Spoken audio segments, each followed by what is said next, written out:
Okay, there's your tiger. Did y'all talk about tigers every week while I was gone? No. Okay, all right. It's really good to be home. It was too long. Yeah. Thank you for showing up this morning so I could share my report on my vacation. Actually, I have a number of things that I want to talk about. I'm going to start this off very formally. My name is John Waterhouse. My purpose in life is to reveal and release the power of divine presence wherever I am and in whatever I do. Again, my purpose is to reveal and release the power of divine presence wherever I am and in whatever I do. You know who gets to help me with that? You do. Because certainly that's about me, but it's also about everyone I'm with. If I'm not doing that, if I'm not seeing God in you, then I'm not living my purpose. If I'm not helping you see it in you, I'm not living my purpose. If I somehow think you are less than the presence of the divine, I am completely out of alignment and out of integrity with my purpose. So thank you for helping me, because that's why we come together, is to remember who we are and to live in that knowing, no matter what's going on, no matter what it looks like. We had a wonderful dinner on Friday night. It was amazing to be in this room with so many of you that came here with the idea of celebrating who we are as a community and living in that idea that we're doing something extraordinary. And I believe we demonstrated that together. Something happened that's never happened before, it's worth mentioning. It's called a celebration and commitment dinner. We celebrated a lot and had a great time, great meal, great conversation. And then we did our commitments, filled out little cards that said that we were going to financially support this center. And for the first time ever in all these years, everybody in the room, let me give you a caveat to that, someone brought a date, but everybody else in the room that was a part of this community made a commitment to support this center in 2015.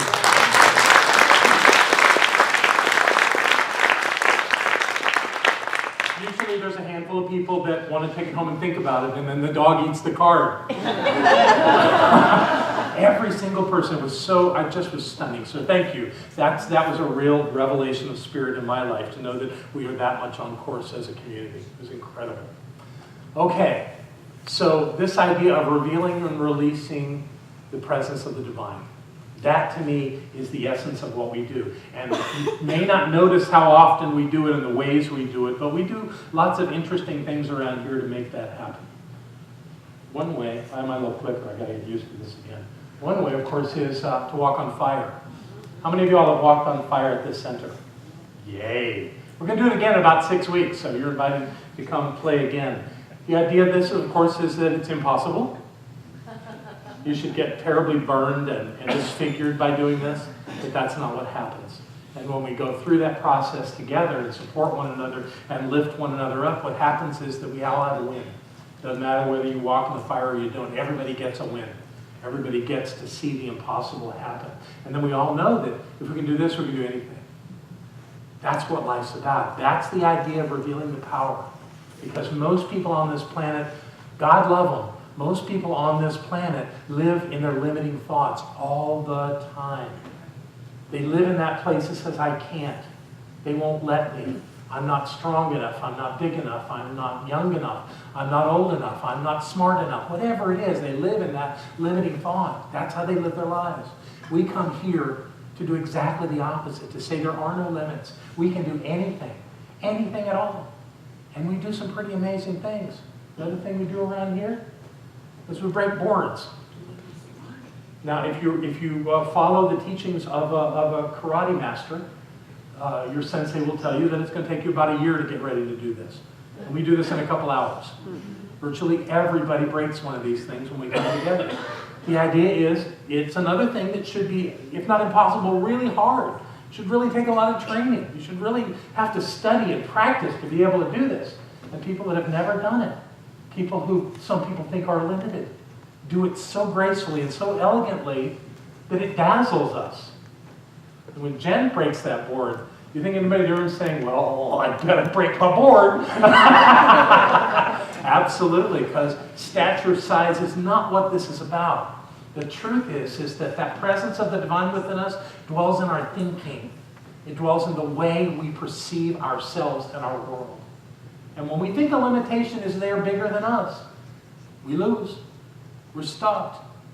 But when we know that we are bigger than whatever that thing is in front of us, it crumbles before us. It splits in half. That's what happens. It's absolutely in our thinking, without exception. Everything that we are, everything that we can do is based on our perception of ourselves. So we seek to reveal that divine presence within us and release it to its fullest expression. That's what life for me is about. That's what we come together to do. And then every summer, we have this thing that we do called a Summer Prosperity Series. We spend a couple of months talking about money. Well, not just about money, but the idea that if we change our thinking around money, it may just show up in our lives. And we repeat that wonderful affirmation. I, John, know that God is the source of all supply and that money is God in action.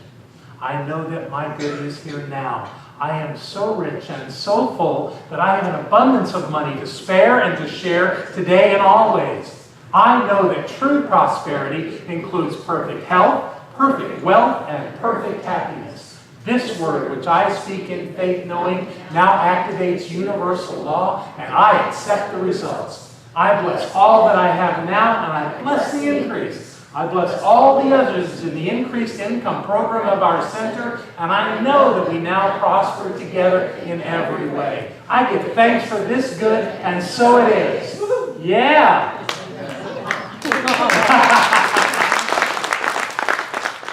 I spoke down in St. Petersburg, Florida last week, and I recited that for them, and half of them came up to me afterward wanting to know where they can find it. So I said, get the recording of what I just did, and you'll have it. So what happens when we do that? Well, somewhere, somehow, money shows up. Houses show up, cars show up. The IRS sends you money. Wow! And money falls out of the sky. It actually happened. And then again, some people win the lottery. People win the lottery. We did learn, though, you can't just do the affirmation and win the lottery. You have to buy a ticket. Okay. It's all right. And I got a new one recently on my journeys of the last couple months. We had a colleague out in California, one of the ministers gathered down in San Clemente, California. We had one of our beloved colleagues come and do a workshop with us on spoon bending. Spoon bending. You remember that? Yeah? Remember this? Out of the movie The Matrix, where Spoon Boy says, do not try to bend the spoon. That's impossible. Instead, only try to realize the truth. And Neo says, what truth? There is no spoon. There is no spoon? Then you'll see that it is not the spoon that bends. It is only yourself. When you play with that idea and have a good teacher, like I did, spoons bend.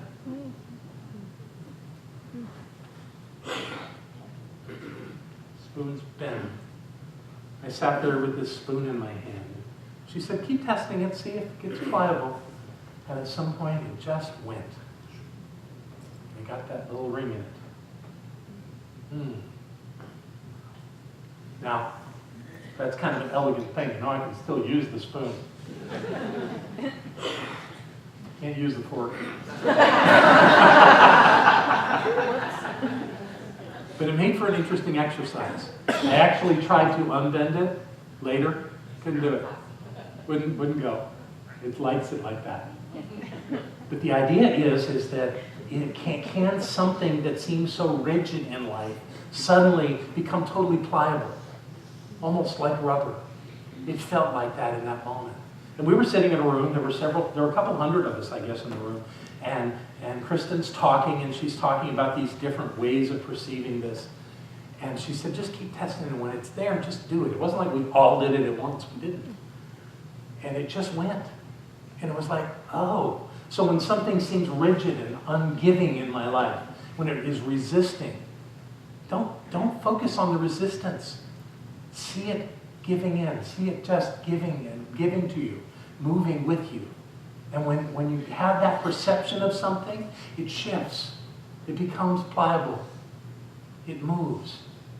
So this is a perfect metaphor for the things we see in our lives as movable, immovable. things will move, things will change. Something about the dynamics of any circumstance will change its form so that you can move through it, so that you can recreate it in some new way. It's the same experience of the presence of the divine. The idea is to recognize is that you're the one that needs to bend. You're the one that will take on a different perception, a different way of being. And then the whole circumstance and situation that faces you will shift. What I've seen over and over and over again is that when something looks so resistant, so challenging, so up in my face, like, this is, you're just going to have to deal with this. No. I have to remember who I am. I have to remember that the presence of that which created the entire cosmos dwells at the point of me. And it's not my job to change the cosmos. It's my job to live my life in that knowing for me, so that whoever I am with can experience and express that divinity, can see who they are, so that I can see who I am. And trust me, I've had lots of opportunities to know this and live in this. It's been quite a journey the last few years.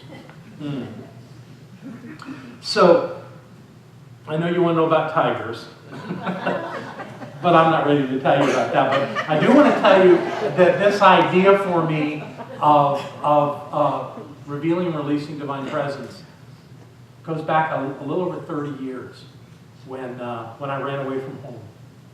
After I had had my own business in Houston, very successful business, and then it collapsed, and my marriage collapsed, and everything seemed wrong. And I decided I had to run away as far away as I could get, and the furthest you can get from the United States is not China. We're both in the northern hemisphere. It's Australia. And the good thing about Australia is they speak a form of English. I didn't have to learn a new language. So I went down there thinking I was going to hide for the rest of my life, and that I could just be a beach bum or something, it would work out. That's not the plan. The plan was that it took me all of 3 days to find my first spiritual teacher. His name is Ken Dyers. I was invited to a lecture standing on a street corner in Sydney. And I agreed to come. Like, what else was I going to do? I had no plans. So I showed up for this lecture, and the man opened me wide up. Pretty normal looking guy, huh? Trust me, he was a mystic. He knew things that I knew but had never said, had never thought enough. But when he said it, I said, that's the truth. He said, you have so much power within you. You have no idea the power you wield. And it's in your ability to create. It's in your ability to see beyond the physical. It's in your ability to know who you are. He was not a religious man. And if anybody asked him about God or Jesus, he would say, I don't know about those things. Here's what I know. And he would tell you about how the universe works, what energy was, how to communicate in great and glorious ways. He was amazing. And he opened me wide up. And he taught, every day that I was with him, he taught me something. It was constant, all the time. But when I thought about what I wanted to share with you about what he taught me, the two things came very clearly to me. One had to do with the game of tennis. You all know tennis, right? So I give you a picture just so you know what we're talking about. When I lived in Houston before I went to Australia, I played occasionally some casual, with my neighbors, tennis in the housing development we lived in. And I was terrible. And I spent most of the time while we were playing saying, I'm sorry. It got so bad where I would serve and say I'm sorry at the same time. Australians are fanatics about tennis. They love their tennis. And when I was in the center there at Kenja, and we had weekend events that we would do. And one of them, of course, logically was going to be tennis. And when they said, hey, we're all going to go play tennis, I go, I'm not going. I'm not going to do that. I'm not going to be a fool to all you people. And Ken was nearby and overheard this conversation. And he came over and he said, let me tell you how to play tennis. You want to know? And he said, yeah. I said, yeah. And so he sat down and he said, this is how you do it. You stand on the court. You become aware of the edges of the court, all four edges. You become aware of the lines around the edge of the court. And what you do is you own that court. You own it. It's yours. You have absolute dominion on that court. But not just the court. You own the net. You own the posts on each end of the net. You own the ground beneath the tennis court all the way to the center of the earth. You own the sky above that tennis court all the way into the heavens. You own it. It's yours. No one else's, just yours. You own every tennis ball, every tennis racket. And when someone steps on that court to play with you, well, you don't own them, but you own their clothes. You own everything. It's yours. You invite that person to come out into your space. Yeah. He said, play from that place and see what happens. Okay. So I went shopping, got me some tennis shoes, borrowed a racket, and went out there with a bunch of people and ended up on the court with really probably the best player in the group. And he served me again and again and again. I returned every serve. Didn't matter. He got wicked with me for a while, and the people that were watching started cheering. It was freaky good. It was wonderful, and it changed my perception of who I was. I let go of that idea that I was a loser at tennis, and that I needed to apologize for what I was doing, and moved into this place of power. It was extraordinary. It filled me up. And what I do now, on Sunday mornings, I own this room. I go to the corners, the walls, the ceiling, everything above it, everything below it. And I call you in. Yeah. So I can stand here and do this work. Just my work to do. My work to do. So welcome. That was one thing he taught me that really created a paradigm shift in my life. The other started when I went to his home. And when I stepped into his home, in the entryway there was a statue. It was a statue of an Asian master in full robe. And let me just say, the statue didn't look like this, but it was that kind of a thing, and it was wooden. It was probably made of cherry wood, and it was elegant and beautiful. And the Asian master had a headpiece, and he had this beautiful robe all the way to the floor. And behind him, the robe went out and circled around, and out of it came a Bengal tiger. And he had his hand on the back of the Bengal tiger. What does that mean? He explained to me. He said, whenever you're in a difficult situation, carry into that space, wherever it is you need to be, it's difficult, your Bengal tiger by your side. Bengal tigers are majestic beings, and they will kill in a heartbeat if they're called to. But this is your Bengal tiger. And of course, you're a merciful person, so you wouldn't do that. But that tiger is by your side. So there's something in front of you is challenging you. You have your tiger, your hand on its back. Knowing who you are. So for years I've held this picture, this idea in my mind of my Bengal tiger by my side as I move through the difficult challenges of my life. And it really worked. It really helped me. It helped me know I had everything I needed to do what I needed to do. So when I learned that there was a place where I could be with a tiger, I had to go. Yeah. That's what it looked like.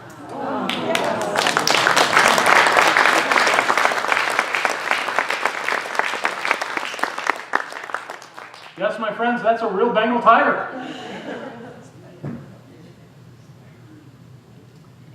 And I have that image for the rest of my life now, to know with absolute certainty that I can stand with that tiger and be in my power and know who I am no matter what. Yeah. That was a moment. Okay, you've seen the picture of the tiger. Now we get to play a little bit. That's real, people. That's a real live tiger. Yeah, it was wonderful. It was just an amazing experience to be with these magnificent beasts. We stood next to a cage because they only allow you to be with the younger tigers. Believe it or not, that tiger's only 18 months old. Once they get a little older, they're not quite as friendly, and we were standing in front of a cage that had a white Bengal tiger in it, and a fellow was taking pictures and got a little too close, and that tiger pounced toward the edge of the cage, and we got how quick it happens. It was brilliant to see that. It startled all of us, but mostly him, because he's the one who was closest. And that thing came right at him. So recognizing that this is real and that there's a level of risk involved in it, you really get a sense of how powerful this moment was.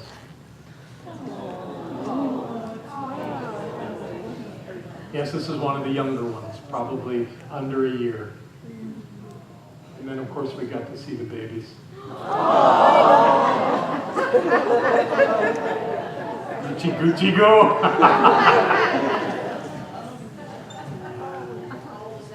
That one was, I think, about 2 months.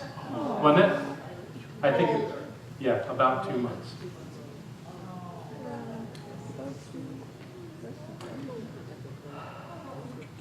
My purpose is to reveal and release the power of divine presence wherever I am and whatever I do. And even though that really emerged from me in my work with Ken, it absolutely was solidified in my work in the science of mind, because it's the same message without exception. Our founder, Dr. Holmes, would always start his radio broadcast with this phrase: there's a power for good in the universe and you can use it. Absolutely. And what he went on to explain on many occasions was that power dwells at the center of your being. Not the center of your body, the center of your being. It is in your thoughts that you carry this power. And it is powerful with every thought you have. So when you say you can't, you can't. And when you believe with all of your being that you can, then you can. That's the truth of who we are. That's why we do this work. So perhaps you have a beast or an idea or some vision of what contains your power. Maybe you do, maybe you don't. I want to invite you for just a moment to close your eyes and to allow yourself to receive an image of how you would manifest your power to be right by your side. Who would be there? What would be there? What will remind you, no matter what, that you have the power within you to create the life that you are here to create, to do the work you have come to do, to be the one you have come to be? What does it look like? See if something comes. And if it isn't an image, perhaps it's a word.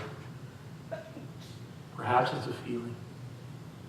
What is it that you can use in your life to create the safety, the clarity, the knowingness of who you are? Give it form. Give it a name. Let it be true for you. And then no matter what, allow it to be revealed within you in your entire life.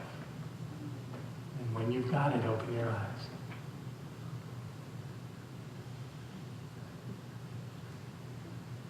What you just experienced is the truth of you. And this is the truth of me. I love you.